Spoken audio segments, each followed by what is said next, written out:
I'm Barbara Chai with the Wall Street Journal, and today we have the pleasure of speaking with Sir Ben Kingsley, who stars as the Mandarin in the upcoming blockbuster film Iron Man 3. Thank you so much for joining us, Sir Ben. It's a pleasure, Barbara. Welcome. Really. So let's talk about your role as the Mandarin in Iron Man 3. Right. Iron Man 3 is the first Marvel film to open after the blockbuster success of The Avengers, which took in more than $1.5 billion worldwide. And so far, Iron Man 3 has already grossed more than $250 million worldwide. In your opinion, what is it about these Marvel superhero films that is able to draw in the masses? In my opinion, Barbara, the human heart that's beating at the center of all these great movies. It comes from the leading man and the great leading lady. They have a relationship that allows them as actors and as characters to be vulnerable to one another. In other words, you care about them because you know that yes, there's an iron suit, yes, you are protected somehow, but inside that is a frail, vulnerable, simple human being. So it's the combination of the extraordinary and the ordinary, so that the audience is not dumbed down by the films, but the audience is allowed to peep at themselves through the movie. You know, you can relate to the vulnerability, you can relate to the comradeship, you can relate to the love, you can relate to the need for revenge, you can relate to the absurdity, you can relate to the humor, all within the framework of an amazing action movie. We have to put it in a genre because that's how we talk about films, but this one is, I think this one's out there on its own. You're a classically trained actor. You spent 15 years at the Royal Shakespeare Company with Trevor Nunn. Is that correct? You've played Hamlet, Othello. First off, what can a classically trained actor such as yourself bring to a superhero franchise like this?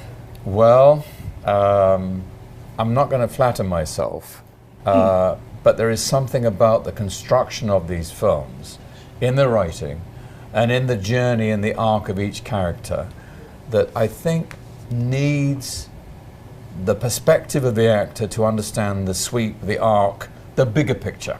And if you are, as I was, lucky enough to be trained in theatre and in great classical plays, you have to have, in any part of the play that you're in, you have to be aware of the bigger picture. In the same way that if you are a wonderful, let's say you're a virtuoso violinist and you're playing a great symphony, you need to know where you are in the symphony. You need to know where those notes are placed. And so I think that kind of classical training helps me to stay within the beautiful, perfect box of each scene, knowing that it is linked with the greater picture. I always bring that training to everything I do. Speaking of the bigger picture, you won the Academy Award for playing Gandhi, and on that film you literally had thousands of extras. You did not have anything on CGI, for example. That's so true. What were some of the challenges of switching over to a film such as this, where there is CGI, it's a huge production, and there are things that you might be battling that aren't actually there? My Mandarin is more isolated from the CGI, but of course he's linked to it. I think it has to boil down to the director. The danger of CGI, because there's nothing there, is to overreact to that which isn't there. You're compensating for its absence.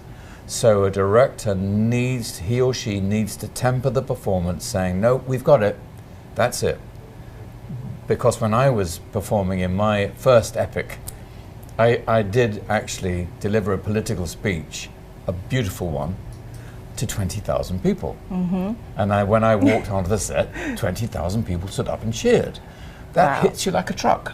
And it changes your body chemistry as an actor to such an extent that there's hardly any acting needed, because it's a given. It's a wonderful energy giver. Now, if there's nothing there and they say, don't worry, we'll CGI them in afterwards, you think, well, it hasn't changed my body chemistry. The green screen actually hasn't done anything to me. So it's quite a skill on the part of the director to say, whoa, we've got it, no need to compensate. Interesting. Thank you so much for speaking with us today, Sir Ben. Congratulations on the new film, Iron Man 3. Thank you. We've been speaking with Sir Ben Kingsley. The movie opens Friday. I'm Barbara Chai for The Wall Street Journal.